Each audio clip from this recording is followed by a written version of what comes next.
Buenas tardes, chicos. Soy el doctor Silva, nefrólogo pediatra del Hospital Revalietti, docente de la Universidad Ricardo Palma. Vamos a desarrollar dos temas hoy, que es enfermedad renal aguda y enfermedad renal crónica en pediatría. Si durante la clase tienen un problema con el audio o algo, me hacen saber, por favor.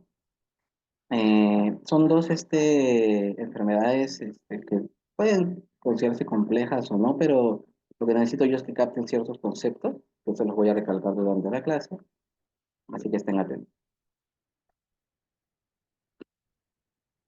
Entonces, aquí llamamos insuficiencia renal aguda. Durante el tiempo se le ha dado muchas definiciones. Insuficiencia renal aguda, fallo renal agudo, lesión renal aguda, daño renal agudo, injuria renal o disfunción renal aguda. En realidad no hay una definición clara, por lo que nunca había una uniformidad de criterios para esto. Por lo cual, se decidió tratar de englobar a estas entidades en una nomenclatura más aceptada, ¿no? Considerando como lesión renal aguda, con el tiempo del compromiso renal y evolución es menor a 7 días, enfermedad renal aguda cuando este periodo es mayor a 7 días del compromiso renal, y ya consideramos enfermedad renal crónica cuando esta disfunción renal se prolonga por el periodo más de 3 meses. Entonces, como definición, tenemos un síndrome clínico caracterizado por un deterioro brusco de la función renal, donde va a haber una alteración en la eliminación de sustancias de desecho. Ustedes saben que el riñoncito es como un filtro. Entonces, estas sustancias que normalmente las eliminamos dejan de hacerlo y se empiezan a acumular, ¿no? Y una incapacidad para mantener un estado hidroelectrólico y ácido base adecuado. Entonces tenemos dos datos. Un dato analítico, que es la creatinina, que es un marcador que siempre se usa durante los años, es antiguo, pero es el que más nos sirve. Y dato clínico principal es la alteración de la diuresis o oligoarimia. Es importante destacar que esto no es un proceso fijo y estable y puede ser con diferentes manifestaciones, ser muy variable. Entonces, primero la creatinina plasmática que mencionamos. Es el principal indicador analítico. Depende mucho de la edad del paciente, del género, la masa muscular, el estado de hidratación y la nutrición del paciente. Más que todo es una prueba tardía e imprecisa. Demora más o menos 24, 48 horas después del inicio del año para empezar a elevarse. Necesita por lo menos un compromiso del 50% de la masa renal para empezar a elevar. Entonces demora mucho en elevarse. Los niños con lesión renal aguda severa, con una tasa de filtración marcadamente disminuida, pueden tener una creatinina relativamente normal o ligeramente elevada al inicio y no refleja daño tubular. La diuresis, que es el principal indicador clínico, el problema que tenemos en los pacientes pediátricos es que los pacientes no continentes no podemos hacer una valoración exacta de la diuresis a diferencia de los adultos, ¿no? Y generalmente estos datos se detectan más en pacientes hospitalizados en áreas críticas, en los que hacen un monitoreo más estricto de la diuresis, ¿no? Y el grado de olivura fuertemente está asociado con peores resultados en los niños con lesión renal aguda o daño renal. Como les dije, normalmente está infradiagnosticado, no tiene incidencias y prevalencias bien imprecisas, no hay un consenso en los criterios diagnósticos. Durante los años hubo clasificaciones como RIFRA y AKIN, y desde el 2012 la CADIGO englobó los conceptos previos sin mucha variación y es el que manejamos actualmente. La CADIGO considera tanto la creatinina como la diuresis. Lo dividimos en 3 estadios. El primer estadio es teniendo una creatinina basal del paciente si tienen previamente o no, si aumenta de 1.5 a 1.9 veces el valor basal o más de 0.3 de aumento en 48 horas. Un estadio 2 cuando es 2 veces el valor basal y un estadio 3 cuando es 3 veces el valor basal o 4 miligramos por decilitro. Y la diuresis, como ven ahí, cuando la diuresis es menor a 0.5 mililitros kilo hora durante 6 a 12 horas, en estadio 1, menos de 0.5 de 12 a 24 horas, y menos de 0.3 con un periodo de más de 24 horas, o anuria más de 12 horas, o si el paciente inició previamente tratamiento sustitutivo renal, sea hemodiálisis o diálisis peritoneal, se considera como un estadio 3 de renal. Y si no tenemos un basal de la creatinina del paciente, ¿qué consideramos?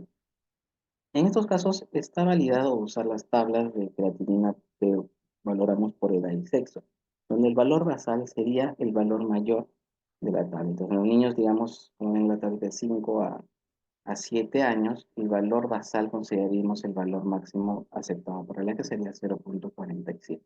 Entonces, si tenemos un paciente de 7 años que tiene una creatinina de 0,6, consideramos que es elevada para la edad. Ya son, estos son una tabla de referencias que se recapituló de varios artículos y es el más aceptado por mí.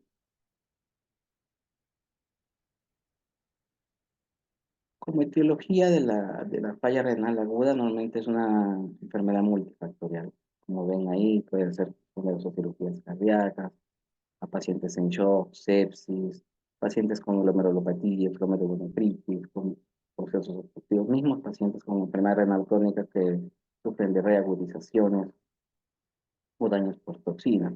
Generalmente los pacientes que más se complican son los pacientes post cirugía cardíaca, los pacientes hospitalizados por sepsis, que comprende más del 50% de los casos.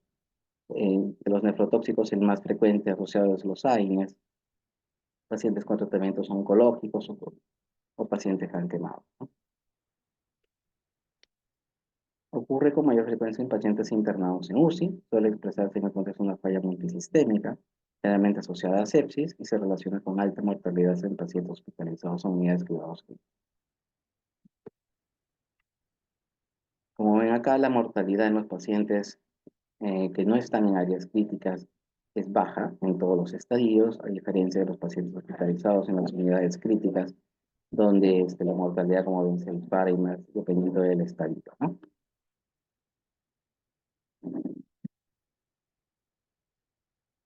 Para el diagnóstico precoz tenemos tanto biomarcadores séricos y urinarios y herramientas que nos ayudan, como las escalas que tenemos actualmente como angina renal o escalas estadas en el periodo neonatal.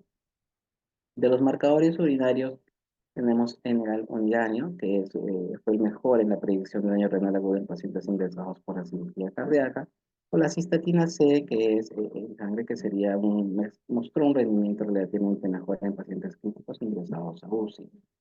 La cistatina es una proteína de bajo peso molecular sintetizada de forma constante por todas las células nucleadas, se filtra en el glomerular y está metabolizada por las células del túbulo proximal. Entonces afecta menos que la creatinina en pacientes por la edad, talla o sexo, ¿ya? Y no se afecta tampoco por ingesta proteica ni masa muscular del paciente. Como esta no atraviesa la placenta, se postula como un biomarcador en daño renal agudo neonatal o fetal y puede detectar la disfunción renal aguda 1 o 2 días antes que la creatinina. Lo malo que estos marcadores séricos y urinarios que tenemos, que como ven en la pantalla son diferentes que se han estudiado, no están validados actualmente para el uso en pediatría. Todavía el único marcador que se considera válido es la creatinina. En pacientes en áreas críticas, normalmente podemos hacer nuestro score de angina renal, donde tenemos puntaje de acuerdo al riesgo de daño renal agudo y de evidencia de daño renal agudo. Entonces, con pacientes que ingresen a UCI tienen una puntuación de 1, paciente con trasplante renal o médula ósea, una puntuación de 3, intubados, pacientes críticos, una puntuación de 5. Y en la evidencia vemos disminución del clearance de creatinina y la sobrecarga de volumen, balances positivos acumulados que tiene el paciente. Normalmente el puntaje de riesgo y el puntaje de evidencia se multiplican y la puntuación va del 1 al 40. Cuando la puntuación da menos de 8 puntos, es un paciente de buen pronóstico o daño reversible. Y cuando la puntuación va mayor a 8 puntos, el valor de complicación del paciente es mayor. Esta injuria renal aguda podemos clasificarla clásicamente en tres. Una que es prerrenal o funcional, que depende más que todo de la disminución de la perfusión renal. Pacientes deshidratados, con diarrea, con disminución del volumen circulante efectivo. La renal o intrínseca, cuando existe un daño renal establecido, ya pacientes con necrosis tubular aguda, en caso de isquemia prolongada, por tóxicos. Pacientes con enfermedades glomerulares, enfermedades intersticiales renales, glomerulonefritis, o sea, es un daño renal propio. Y los pacientes, o el caso de los postrenales, en los que más que todo se caracteriza por una obstrucción en diferentes niveles. En la prerenal vamos a ver una historia de pérdidas de líquidos, diarreas, vómitos, quemaduras, cirugía, shock. Y lo que vamos a encontrar va a ser signos de hipovolemia, ¿no? Pacientes taquicárdicos, llenado capilar lento, presión arterial baja, pulsos periféricos débiles, mucosas. En la renal establecida va a haber antecedentes de posesión a nefrotóxicos, AINES, glucósidos, contrastes, Va a haber factores clínicos asociados a enfermedades glomerulares, como exantemas, púrpuras, propios de una glomerulonefritis, o signos de sobrecarga de líquido, edema, hipertensión, insuficiencia cardíaca. Y en la porrenal, lo que se va a caracterizar es que realmente son pacientes con anuria completa o pobre flujo urinario. Puede palparse los riñones en pacientes con hidronefrosis bilaterales severas. Puede haber pacientes con obstrucciones distales, pueden tener globo vesical y generar falla renal. Hematuria macroscópica que genera también obstrucción. Pacientes con lineaces o pacientes con trombosis de vena vena. Clásicamente se diferencia la lesión renal y prerrenal por diferentes marcadores. Normalmente lo clásico que suelen preguntar en los exámenes es sobre la fracción excretada de sodio, en la cual cuando uno lo calcula, que no viene al paso de eso para ustedes ahora, cuando se considera una renal establecida, se supone que el riñón no está absorbiendo todo el sodio porque está dañado, entonces empieza a eliminar más. Entonces, cuando hay una renal establecida o intrínseca, la fracción excretada de sodio está aumentada. En las prerrenales es normal o menor a 1%. ¿Ya? Pero normalmente los pacientes que tienen disminución de flujo urinario, pacientes sépticos, lo primero que uno usa como indicación es darles diuréticos. Entonces, al darles diuréticos, normalmente los diuréticos son natriuréticos, entonces la fracción excretada de sodio ya no sirve. ¿Ya? Entonces, en esos casos lo que usamos es la fracción excretada de urea, en la cual un valor normal se considera menor del 35% y un valor alterado sería más del 50%. Entonces, si en el examen les pregunto, paciente hospitalizado en UCI pediátrica, digamos, con disminución de flujo urinario, aumento de creatinina, y tiene una fracción excretada de sodio 3%, digamos, como ejemplo, y una fracción excretada de urea menos del 35%, y la pregunta sea diferenciada entre funcional o intrínseca, la respuesta en este caso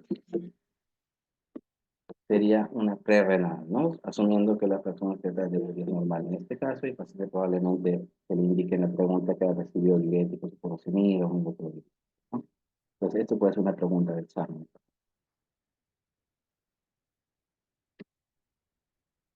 Para el diagnóstico necesitamos una historia clínica detallada, un examen físico adecuado. En laboratorio vamos a tomar su basal del hemograma, lámina periférica, si está sospechando en un problema de vascular renal, test de PUM, estudio químico renal, su perfil de coagulación, si sospechas un problema inmunológico, su perfil de estímulo como ANA o complemento pensando en que sea un probable lupus, ANCA pensando que sea una vasculitis, un examen completo de orina y como vimos el FENO o el cálculo de la frecuencia total de urea en caso que sea diferencial renal de renal establecido.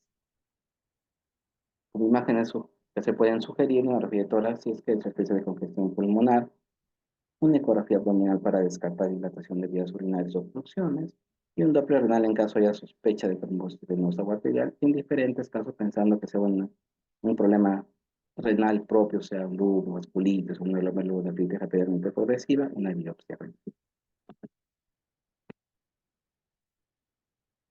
Para el tratamiento, más que todo es identificar pacientes con riesgo de sufrir esta lesión renal aguda. Si hay riesgo, hay que hacer un soporte hemodinámico adecuado, limitar el uso de nefrotóxicos y contrastes.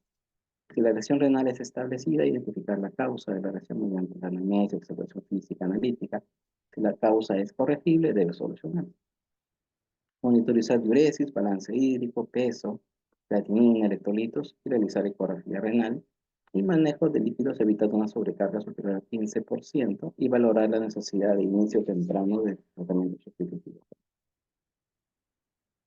Los factores de riesgo de daño renal son diversos, pacientes con enfermedad renal crónica previa, insuficiencia cardíaca, enfermedad hepática de base, signos o historias de hepatía obstructiva, pacientes con diarrea, pacientes con síntomas o signos sugerentes de un síndrome nefrítico, pacientes sépticos con enfermedades hematológicas malignas.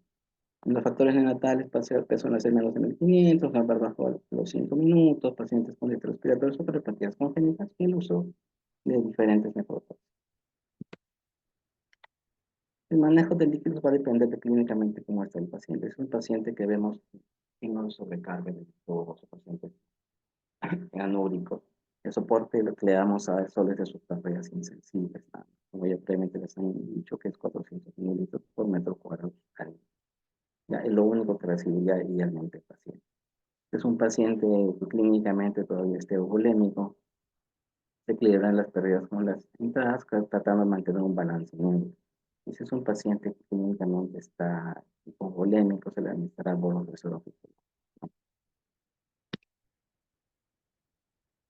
Con respecto a los nefrotóxicos que tenemos que tratar de evitar, los AINES son los más frecuentes. Tenemos antibióticos de uso frecuente en pacientes de unidades críticas como la vancomicina, gentamicina. La misma furosemida se considera nefrotóxico. Tenemos que hacer en pacientes de riesgo un seguimiento clínico, ver su estado de hidratación, diuresis, peso diario. Seguimiento analítico de creatinina en pacientes con falla renal se refiere cada 24 horas. Ajuste de medicamentos y modificación de su intervalo de la dosis de acuerdo a la tasa de filtración glomerular, limitar el uso de antiinflamatorios no esteroideos, y en pacientes ya con compromiso renal, deshidratados o con hipovolemia se sugiere que si previamente usaban YECAS o ARA2, suspender estos temporalmente. Las complicaciones metabólicas o hidroelectrolíticas como acidosis metabólica, se sugiere la corrección con aporte de bicarbonato si el pH es menor a 7.2.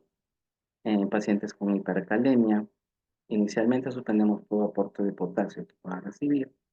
Ya si es que el paciente ya vemos que está con potasio alto, le administramos inicialmente bicarbonato de calcio, lo que hace es estabilizar la membrana para que no genere arritmia. Ya tratamos de introducir el potasio a la célula, tenemos diferentes formas de hacerlo. Una sería el uso de salbutamol inhalatorio, ya nebulizarlo al paciente. Ya lo que hace es introducir el potasio a la célula. El uso de glucosa con insulina también lo que hace es introducir potasio a la célula, no es bajarlo. ¿Ya? En pacientes con acidosis metabólica, darles bolos de bicarbonato también hace que el potasio entre a la célula. Lo que vamos a hacer en realidad no es disminuir el potasio sérico, lo que vamos a hacer es redistribuirlo en nuestros casos, ¿no? Si el paciente está anúrico, toda maniobra que hagamos para redistribuir el potasio es temporal. Solo ganamos tiempo para que el paciente pueda iniciar una terapia de reemplazo. En pacientes con hiponatremia, si es una ira oligúrica, el paciente está edematoso, lo que hacemos es restringir líquidos. En pacientes, si es una ira poliúrica, lo que hacemos es aportar potasio. Clínicamente, la hiponatremia da síntomas neurológicos, aportamos de forma aguda el grueso del 3%. En el manejo nutricional se prefiere siempre la vía enteral. Estos pacientes son hipercatabólicos, los altos de 120 a 130% de requerimiento basal para la edad del paciente. La ingesta de proteína se requiere 2 a 3 gramos por día y no hay que limitar las proteínas, ¿eh? Las indicaciones para inicio de diálisis aguda en pacientes pediátricos generalmente puede ser la sobrecarga de volumen mayor al 10 al 15%. Pacientes con balances positivos hospitalizados en UCI constantes, por más que tengan un flujo urinario límite con diuréticos, una infusión que suelen usar ellos, si es que ya superan el 10%, vemos que el paciente está con requerimientos altos de ventilación mecánica, entonces ya se sugiere un inicio temprano, por más que no tenga criterios claros de inicio de diálisis, ¿no? Pacientes con edema pulmonar, requiere tratamiento médico, pacientes con uremia asociados a encefalopatía, hipercalemia persistente a pesar del tratamiento médico que le podamos hacer, acidosis metabólica persistente a pesar del tratamiento médico, hiponatremia refractaria sintomática, hiperfosfatemia o hiporuricemia asociada a un síndrome de lisis tumoral, hiperamonemia en pacientes con reaccionatos de metabolismo o envenenamiento o intoxicación con líquidos saliculares, ¿no? En ellos realmente se requiere el inicio de diálisis.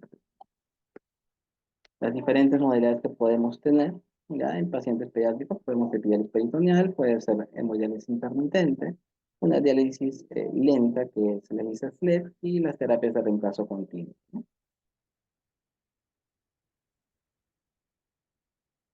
Ahora vamos a revisar un poco enfermedad renal crónica en pediatría.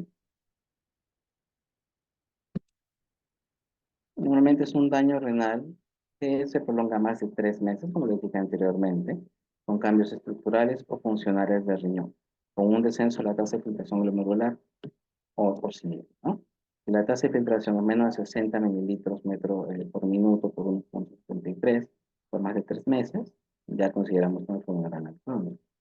¿Ya? La tasa de filtración más de 60, acompañada de daño estructural, proteinuria, albuminuria, o alteraciones tubulares o de imágenes, también ya se considera una enfermedad renal crónica.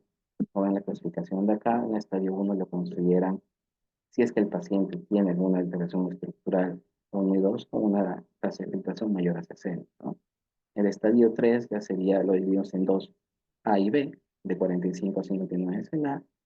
El estadio 3B de 30 a 44 de tasa de filtración neural, un estadio 4 de 15 a 21 y un estadio 5 cuando la depuración es menos de.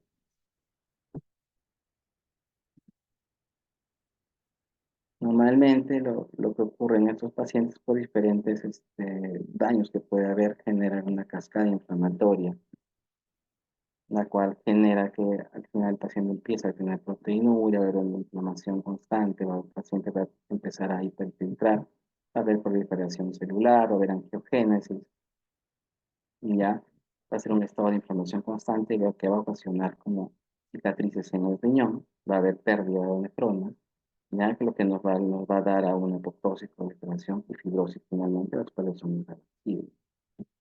Los diferentes factores de riesgo asociados, tenemos pacientes con proteinuria, pacientes hipertensos, con problemas metabólicos, la hiperglicemia, mismo estrés oxidativo que se genera, no se está en el estado de nutrición del paciente, la obesidad, la diabetes, los síndromes metabólicos, hay una predisposición genética del paciente. Todo va a generar un daño progresivo en el riñón que eventualmente va a pasar. En los niños, a diferencia de los adultos, que principalmente su causa de enfermedades crónicas son de diabetes y hipertensión, en los niños la causa más frecuente son las alteraciones complejas. ¿Ya? Las alteraciones o estas anomalías anatómicas que se clasifican como CATU es la causa más frecuente en pacientes pediátricos, asociado a las nefropatías genéticas.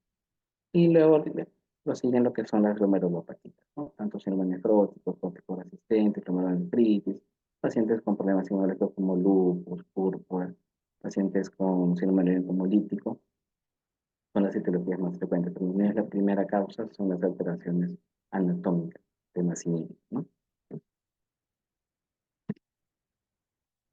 Los pacientes con enfermedad crónica deben ser evaluados para determinar su diagnóstico, luego la gravedad para determinar el grado de función renal, los factores de riesgo que puedan ser modificables, tratar las complicaciones de estos y ver el riesgo de pérdida de función renal. El tratamiento debe incluir una terapia específica basada en el diagnóstico del paciente, estrategias para enlentecer lo más que se pueda la progresión de la enfermedad renal, prevención y tratamiento de las complicaciones propias de la enfermedad renal crónica. En realidad no es solo compromiso renal, el riñón compromete todos los sistemas, entonces vamos a tener alteraciones a nivel del corazón, a nivel del cerebro, ya el paciente no se va a alimentar bien, no va a poder tener las calorías que necesita para poder ganar peso y crecer, es un estado catabólico permanente, ya por eso se considera como una enfermedad renal crónica. Y preparar al paciente y a la familia para el inicio de terapia de reemplazo renal. En el diagnóstico tenemos una anamnesis adecuada, un examen físico y control de presión arterial, ver antecedentes del paciente, peso al nacimiento, prematurez, hipoxia, infecciones perinatales, antecedentes familiares de hipertensión arterial, de epidemia, diabetes, diabetes, enfermedades renales genéticas. Tenemos que evaluar, es algo que no se hace muy frecuente, la presión arterial en los pacientes pediátricos. Tenemos tablitas de acuerdo a la talla del paciente, de la edad desde el 1 hasta los 18 años, donde vemos la presión tanto sistólica a la izquierda como diastólica, ¿ya? Para poder valorar si el paciente es hipertenso o no. Normalmente consideramos nosotros que la hipertensión arterial se clasifica cuando la presión arterial es mayor al percentil 95 para ¿ya? Y talla del paciente. Por ejemplo, un paciente que tiene 3 años y mide 80 centímetros, ya si la presión supera digamos, tiene presión de 110, 65 para cualquiera o persona que desconozca puede considerarlo normal. Pero si ven sus límites para la edad son 107, 62, entonces eso se consideraría un paciente hipertenso. Entonces es necesario que ustedes tengan este concepto claro, ¿no? Cuando Letalidad para que puedan clasificar. El estadio 1 sería el percentil 95 más 12 milímetros de mercurio, tanto sea diastólica como sistólica. Y en el estadio 2 cuando es mayor a este 95. ¿Ya? Antes se consideraba entre el percentil 90 y 95 como prehipertensión, pero la gente no lo captaba bien o no le tomaba la importancia que sea necesaria, por eso en el último task force se decidió considerar que entre el percentil 90 y 95 se define como presión arterial elevada para que la percepción de las personas sea diferente. Cuando sospechamos que un paciente puede tener enfermedad crónica, porque en los niños a veces solo nos llegan a nosotros ya cuando el paciente está urémico, ¿no? Entonces, ¿cuándo podemos sospecharlo previamente a esto? Simplemente cuando tiene la incapacidad de mantener la homeostasis en el interno, pacientes con deshidratación hipohipertensión, presión metabólica, frente a pérdidas leves, ¿no? Un paciente con una diarrea e ingresa a emergencia con una cirrosis severa, ¿no? O pacientes poliúricos, en estos casos, o con nicturia o enuresis que no controlan, ¿no? Pacientes, hay que sospechar que hay alguna enfermedad de fondo, ¿no? Pacientes con hipertensión arterial, nomás lo que son las pocas las veces en que se toma la presión arterial en las emergencias pediátricas, a diferencia de los adultos que a todos los pacientes les toman en las emergencias pediátricas, rara vez se toma hipertensión, a menos que el paciente esté crítico. Pacientes con anemias normocíticas, normoctómicas que no responden a terapias con hierro, pacientes con mala progresión fondo-estructural, pacientes con alteraciones óseas o por rendimiento escolar, también se puede sospechar que puede haber un problema. Para estimar este filtrado glomerular, se puede hacer el cálculo de depuración de creatina, ¿ya? Lo podemos hacerlo en pacientes continentes que podamos contar orina de 24 horas. Se calcula la depuración de creatinina, la fórmula que venga ahí, no les voy a pedir que lo memoricen, solo que lo tienen presente. Y pacientes en los que no puedes hacer esta junta de 24 horas. ¿Me escuchan bien, chicos? Me comunican que está un poco entrecortado. Ahora sí, doctor, sí se te escucha bien. Sí, continuamos. Entonces, lo que se sugiere es el uso de la fórmula de Schwartz, donde la fórmula es una constante multiplicada por la talla en centímetros dividida por la creatinina plasmática del paciente. La constante va a depender de la edad del paciente, recién nacidos bajos de peso, entonces la constante como 0.33, en menores de un año término 0.45. Generalmente niños y niñas, niños de 2 a 12 años 0.55, mujeres mayores de 13 años 0.55 y varones mayores de 13 años hasta 0.7. En otras bibliografías van a encontrar que la constante la consideran 0.43 para todas las edades, pero es en caso que el dosaje de creatinina sea por un método electroforético de la medición. Nosotros lo que hacemos es el método de Jaffe, y eso es lo que hay en Perú, no hay lugar donde se haga el método enzimático, electroforético, por eso es que no consideramos ese valor. En algunas emergencias trabajan con 0.43, pero no está considerado en esta forma. ¿Ya? Estas ecuaciones no deben usarse en pacientes agudos, ¿verdad? Porque no dan una estimación real de la función renal. Los factores de riesgo modificables que podemos tener en estos pacientes para evitar la progresión en la hipertensión arterial. El objetivo es mantener una presión arterial menor al percentil 50. En los pacientes con proteinuria, se puede usar YECA, UARA2 para disminuirla y evitamos la progresión. Los pacientes con acidosis metabólica, lo que hacemos es administrar bicarbonato bioral. Pacientes con anemia se les da soporte de hierro o eritropoyetina en caso sea necesario. Ya tratamos de mantener un estado nutricional adecuado y valoramos la talla en mantenimiento junto con el servicio de endocrinología en caso sea necesario. Pueden ser tallas de inicio de hormona. Las complicaciones normales en todo paciente más frecuentes son las alteraciones hidroelectrolíticas, pacientes sufren anemia, trastornos nutricionales, enfermedad mineral ósea, alteraciones endocrinológicas, retrasos de crecimiento, con los pacientes de inicio temprano, o enfermedades cardiovasculares. Como ven, la enfermedad crónica compromete todos los sistemas, no es algo solo a nivel renal. ¿Cuándo iniciamos o cuándo se sugiere el inicio de terapia de reemplazo renal? Generalmente en los pacientes con estadio ya 4, ya cuando ya la curación cae menos de 30, ya tenemos que abordar con la familia y el paciente la posible inicio de terapia de reemplazo renal y valorar según su contexto clínico, social y familiar cuál sería la mejor para esta familia. no todos inician con una terapia estándar, ¿no? Lo ideal es que todo paciente pediátrico inicie con diálisis peritoneal porque es más fisiológico, no tenemos accesos vasculares y es una terapia que el paciente puede realizar en casa, entonces evitamos la pérdida de la escolaridad, que es algo importante para nosotros que sigan los pacientes tienen la vida lo más normal posible. Pero hay pacientes que por la condición propia o la familia o la madre es la única que no tiene mejoría y no puede hacer los cambios. Hemodiálisis es una opción. O también se puede plantear un trasplante preventivo antes del inicio de diálisis. Puede hacerse un trasplante con donante vivo o ingresar a la lista. ¿Ya? Y en los criterios clínicos, normalmente los pacientes con deterioro nutricional no ganan peso, no ganan talla, a pesar de todo el tratamiento médico que les podamos dar. Un manejo inadecuado de las dolencias que persisten con ADN, a pesar de los diabetes, hipertensión, insuficiencia cardíaca. Son pacientes que persisten en hipercalemia a pesar de tratamiento médico que les en extremos, o pacientes que ya tengan clásicos signos de uremia, pacientes sencillos con tensión urológica, o ya con cirrosis. En ellos ya deberíamos iniciar un tratamiento también de terapia. Como les mencioné, una de las opciones es el trasplante renal, en la que pacientes pueden ser donantes vivos o cadavéricos. Los pacientes cadavéricos son los de muerte cerebral generalmente.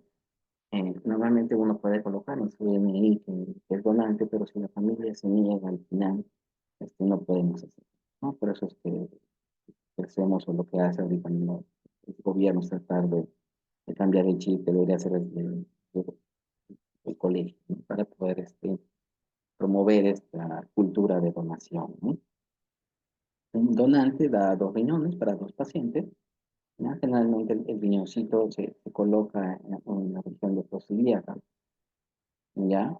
Como ven acá, una vez que ya conectan los vasos con el paciente, cambia de color, sobre el rojito, el pálido como la izquierda, y dependiendo del tiempo de demora entre la cirugía y el paciente, va como empieza a orinar. La otra terapia en el vaso renal, como vemos acá, es hemodiálisis, es una pacientita que ponemos ahí, en la que tenemos un acceso vascular, generalmente un catéter de larga permanencia, en que llega a la aurícula, una máquina de hemodiálisis con un filtro de acuerdo a la edad y talla del paciente, su peso también, ya para evitar que circuito extracorpóreo trae mucho volumen sanguíneo del paciente y que se puede chocar, ¿no? Entonces, esa es la principal dificultad que tenemos a nivel de población. En Perú pues, no hay muchos centros donde nosotros podamos tener acceso a este tipo de materiales donde eh, tengan capacidad de hacer diálisis en pacientes pequeños, ¿no? Y la diálisis peritoneal, que es generalmente lo que usamos, es un catéter con doble CAF, que normalmente se ingresa por los rectos, queda en cavidad y lo que hace es ingresarse un líquido, ¿ya? Con diferentes concentraciones de electrolitos y calorías y base también, ¿no? Permanece un tiempo en cavidad peritoneal, cuando empieza a generarse estos cambios por difusión junto con los capilares peritoneales, ¿ya? Y luego se hace un drenaje. El drenaje es lo que sacamos, digamos, todas las toxinas, o sea, urea y otras moléculas, potasio, ¿no? Y generalmente esos cambios normalmente se hacen de 4 o 6 veces durante el día. Y otra modalidad que es la diálisis peritoneal automatizada, donde es una máquina la que realiza los cambios. Realmente los hacen nocturnos y son cambios pop, ¿no? A veces los pacientes prefieren esta modalidad porque lo hacen cuando duermen. Entonces, durante el día son como niños completamente normales, porque tienen su paquete peritoneal ahí. ¿Alguna pregunta, chicos? Doctor, disculpe, Sí. sí, doctor, disculpe, ¿podría volver a repetir el cuadro de la primera clase de injuria renal? El cuadrito donde hablaba sobre si era funcional o intrínseco. Ay, Ya, no todo estamos. tiene- Sí, por favor, gracias. ya, acá para más que todo la diferencia que yo les pido que recuerden bien es, eh, si es que el paciente ya está en uso de diuréticos, las fracciones que trae de sodio ya no es de ayuda, ya las fracciones que trae de sodio. Normalmente el valor normal es que sea menos de 1%, ¿ya? Y en estos casos la que nos ayuda será la fracción Z de urea, que es la que nos altera por el uso de diuréticos. Entonces, si en el examen la pregunta les viene con esos tenores, una fracción estructurada alta, pero el paciente ya está con función de furosemida, les puedo colocar. Y les pongo una fracción excretada menos del 35%, o sea, 30, 28%. Ustedes lo consideran como que el paciente tiene una función renal normal. O sea, sería más que todo una injuria renal aguda prerrenal.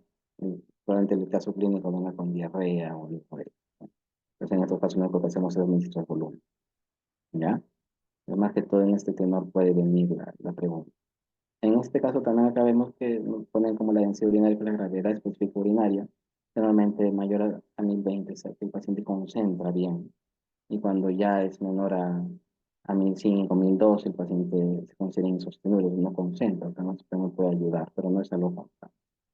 Ya, si es que la pregunta les viene, más que todo va a ser en base a esas dos fracciones iniciales que vemos.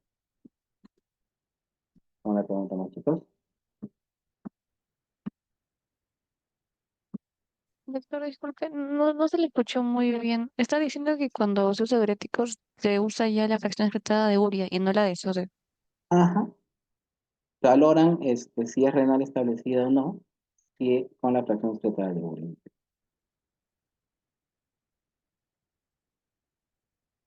Ok, gracias. ¿Alguna otra pregunta, chicos?